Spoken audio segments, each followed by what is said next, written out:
네, 안녕하세요. 오늘 12월 1일입니다. 트위터, 그러니까 지금 X죠. X를 쭉 보다 보니까 우리 한국에서 그 포럼 한 것도 나와 있고, 또 투표하는 것 중에서 지금 이런 것처럼 재밌는 게 있더라고요. 비트코인 2개랑 그 1파이 코인이랑, 그러면 비트코인 하나가 한 8만 불 간다는 소리죠. 한 1억? 1파이가 한 1억 간다. 이게 이제 이건데, 이게 앞으로 이제 미래 가치를 오르고 이제 한다면 어떻게 하겠느냐, 이런 얘기예요. 그러니까 1파이가 1억이 가는 게 가능하냐, 정말 가능할까, 언제, 어떻게 가는데, 그거를 제가 한번 왜 그러냐면, 이게 가능은 해요. 근데 비트코인보다 2배 간다? 그건 모르겠어요. 비트코인은 더 오를 수도 있으니까, 그렇죠. 가능할 수 있어요. 가능할 수 있는데, 이제 그거를, 어떤 분이 이런 걸 내주셨기 때문에, 이런 거를, 이제 빌미로 해서 자기가 한번 공부를 해볼 수 있죠. 파이코인에 대해서. 저도 이제 포럼을 하면서 이제 준비를 좀 했었었는데, 지금 파이 이코노믹스 책 나온 거 보니까 책이 굉장히 좋더라고요. 그래서 제가 한번 지금 안동수 박사님 거만 일단 읽어봤는데, 그것도 정리해가지고 이제 그 다음 거도 읽어보고 정리해서 말씀드리면 될 것 같아요. 또 이렇게 글을 보고 이해하실 수 있는 분도 계시지만 들어야지 이해하시는 분도 계시니까 그렇게 한번 준비를 해보겠습니다. 그래서 이게 1파이가 8만 불, 10만 불 정도라고 보면 되죠. 이게 가능하냐, 이게 비트코인보다 2배, 비트코인보다 2배 저는 모르겠어요. 근데 1파이가 10만 불 가는 건 가능하죠. 어떻게 해서 가능하냐면요. 참, 이게 오늘 그게 바뀌었죠. 그 파이 네트워크에서 이제 이게 다 관련이 있어요. 월릿, 자기 지갑 QR코드로 하는 거, 그리고 이제 행사했던 사진들, 아무튼 한 250명, 300분 오셨는데 이렇게 이제 하셨고요. 그리고 이제 트위터에 보니까 이제 파이가 이제 딱 이제 불을 끓고 있는 거죠.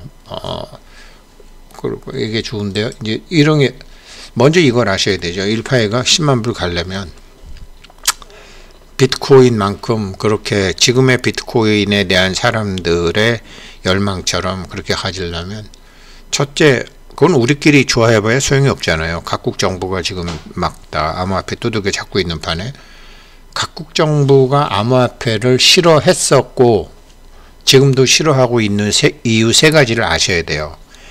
이 3가지를 아시면 파이코인의 가치도 보여요. 먼저 화폐 발행이 말씀드렸죠. 화폐 발행이 원래는 이게 이제 시뇰리지, 화폐 주조 이익이죠. 그러니까 화폐 발행 이익이 팍 줄어든다.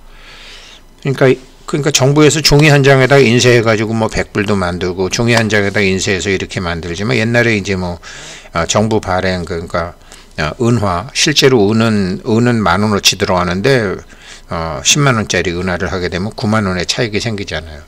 그런 것들이 정부가 다 공공부문 이익이 되어갖고, 그게 정부에서 이 화폐 발행 이익으로 공공 투자를 할 수가 있었거든요. 그래서 나라가 굴러가죠. 대부분의 후진국들은 개인들은 어떻게 돼서든지 돈을 갖고 있지만 국가가 돈이 없는 경우가 많잖아요. 그래서 우리나라도 이제 이게 이제 산업화될 때 이게 제일 중요하죠. 국가가 돈이 있어야 되잖아요. 개인들은 먹고 살다 보니까 어떻게 해서든지 있는데, 이제 국가가 없으니까 그게 가장 큰 게 화폐 발행 이익인데, 야, 너네들이 다 암호화폐 발행하면 나라는 어떻게 하라고, 이거 아니에요. 이게 제일 크거든요. 화폐 발행 이익으로 공공 투자를 할 수 있는데, 너네가 다 화폐 발행하면 국가는 어떻게 굴러가? 이게 첫 번째거든요. 이 문제에 대한 답은 파이코인은 이미 제안해놨어요. 두 번째, 암호화폐는 암거래, 탈세, 돈 세탁 등에 악용될 수 있다. 악용될 수 있는 게 아니라 악용된 거를 우리가 다 봤죠. 근데 문제는 각국 정부가 이를 통제할 제도적, 법적, 기술적 기반이 부족한 상태다. 지금도 북한 해커들이 얼마 털어갔다 이런 거 많잖아요. 이거 제가 말씀 안 드려도 파이코인 준비하고 있는 거 아시죠? 겪고 계시니까. 세 번째, 금융정책이 훼손 가능성 된다. 그러니까 2008년도에 이제 그 유동성 위기가 왔을 때 각국 정부가 헬리콥터 머니로 돈을 뿌려갖고 일단은 유동성 위기를 극복을 했잖아요. 그런데 암호화폐가 주거래 화폐라면 누가 해줄 건데 이거? 암호화폐를 주거래는 그랬는데 지금 유동성 부족이 났다. 서로 지금 앞으로 위기라고 다 찾아갖고 들고 있다. 근데 지금 시장에서는 빵꾸가 났다. 시장 실패가 난다. 누가 해줄 건데? 이 세 가지 때문에 암호화폐를 안 해주는 거예요. 화폐 발행 이익이 줄어든다. 지금 암거래 탈세 돈 세탁이 악용된다. 금융정책이 유사시에 금융정책이 이게 금융정책을 베풀 수 없게 된다. 파이코인이 세 개를 다 준비하고 있어요. 그래서 제가 파이코인이 뭐 모르겠어요. 10만 불은 잘 모르겠어요. 그러나 1000불, 10,000불 이렇게 쭉 갈 수밖에 없게끔 지금 경영을 잘하고 있다라는 거죠. 이런 암호화폐 없어요. 그래서 보게 되면 이제 화폐 발행이 시늉이지, 화폐 발행 차익, 화폐 주조 차익이죠. 정확히 동전으로 이제 화폐 주조익이 팍 줄어든다. 공공부이익이 없어지니까 야, 항만 어떻게 만들고 길 어떻게 만들고 전염병 이런 거 어떻게 막고 이거 다 어떻게 할 건데 전쟁 준비 이런 거 어떻게 할 건데 이거거든요. 그래서 파이코인은 처음부터요. 이거 제가 예전에 파이코인은 증권이야. 우리는 화폐의 두 가지 축인 증권과 발권, 증권과 법정화폐 중에 우리는 증권이야. 이거를 처음부터 딱 했어요. 스스로 아이덴티티, 그 자기 정체성을 명확히 했다고요. 우리는 이런 정부 이익 침해할 생각 없어요. 라고 이걸 명확히 한 거예요. 왜? 우리는 화폐가 아니라 증권이니까. 이거를 처음부터 명확히 했으니까 이 각국 정부가 그 싫어할 만한 첫 번째 요소가 극복이 됐죠. 두 번째, 암호화폐는 암거래 탈세 돈 세탁에 악용될 수 있다. 지금 각국 정부는 이를 통제할 제도적, 법적, 기술적 기반이 부족한 상태다. 그래갖고 죽어라고 맨날 하는 게 KYC잖아요.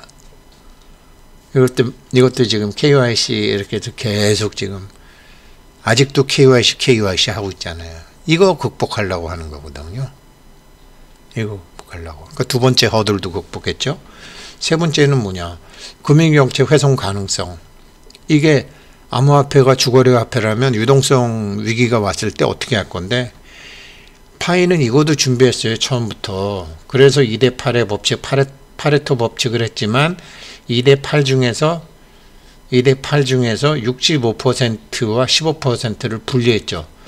여기 리퀴디티 풀 리저브, 파운데이션 리저브 이게 유동성의 호흡 뿌렸다 걷었다 뿌렸다 걷었다. 주식으로 따지면 자사주 매입, 자사주 매각, 자사주 매입, 자사주 매각 하는 게 처음부터 이렇게 15%를 했어요. 대주주 거도 물론 있고요. 35%를 유사시에 투입할 수 있는 거죠. 그래서 제가 얘네들 처음부터 얘네들 증권이네 이렇게 본 거거든요. 그러니까 각국 정부가 싫어하는 세 가지를 세 가지 이거를 파이는 처음부터 다 준비하고 있었다라는 거죠. 대안을 마련하고 있었다라는 거죠. 그러니까 이렇게 가려면 갈 수도 있죠. 물론 비트코인의 2배라는 건 아니에요. 비트코인은 비트코인 나름대로 그 상품으로서의 가치를 이미 인정받고 있으니까. 이게 파이코인의 화폐혁명이에요. 이것 때문에 화폐혁명이라고 하는 거예요.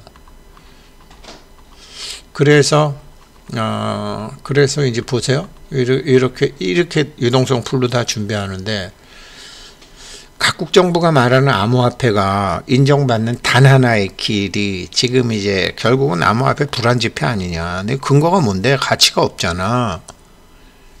뭐 비트코인도 여러 사람이 좋아하지만 여러 사람이 저거 아니네 그러면 어느 날 휴지될 수 있는 거잖아. 그거는 달러도 그렇고 달러도 그렇고 원화도 그렇고 얘네 안 되겠네 이러면은 그래서 태화는 바꿔주는 거지만 불안은 안 바꿔주는 거죠.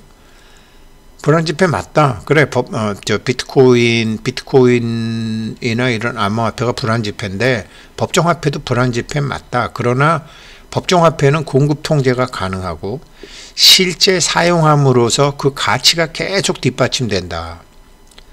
만약에 암호화폐로 상품이나 서비스의 값을 치르거나 세금을 납부하는 정도가 되면 오케이다. 이게 SEC의 얘기예요.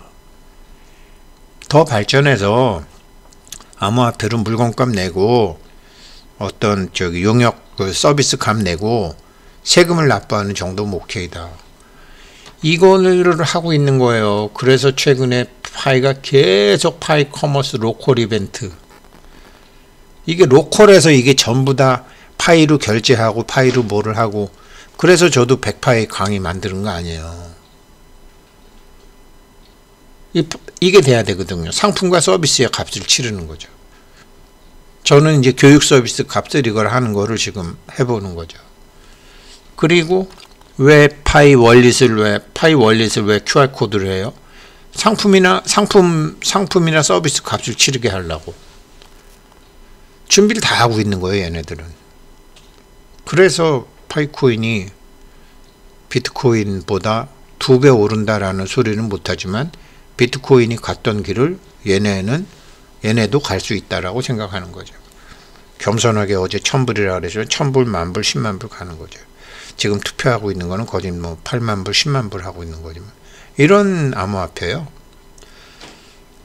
이거 말씀드렸잖아요. 파레토 효율이라는 것은 계속 지금 시장 실패하는 거거든요. 그러니까 아까 여기 이제 공공이익, 화폐 발행이익, 공공이익. 경제학자들이 하는 일은요. 경제학자들이 하는 일은 공공의 이익을 위한 거예요. 개인이 돈 버는 거 하는 거는 그 프라이빗 뱅커들이 하는 거고, 경제학자들은 공공의 이익을 어떻게 만들어내느냐잖아요. 공공의 이익을 잘 만들어내려면 시장이 잘 돌아가야 되잖아요. 그런데 시장이 계속 실패를 하잖아요. 시장이 최적의 상태에 있는 걸 파레토 최적이라고 하잖아요. 그걸 파이라고 하잖아요. 그걸 2대8의 법칙이라고 하잖아요. 그래서 처음부터 파이 토큰을 이렇게 2대8의 법칙으로 했지만 여기서 유사시에 쓸 수 있는 15%는 따로 가져간다는 거죠. 얘네들은 처음부터 이 전 세계적인 이런 각국 정부의 암호화폐를 결정적인 저항 없이 이렇게 확산할 수 있는 준비를 다 한 애들이에요. 그러니 뭐 1000불, 만불, 잘 가면 10만불도 가는 거죠.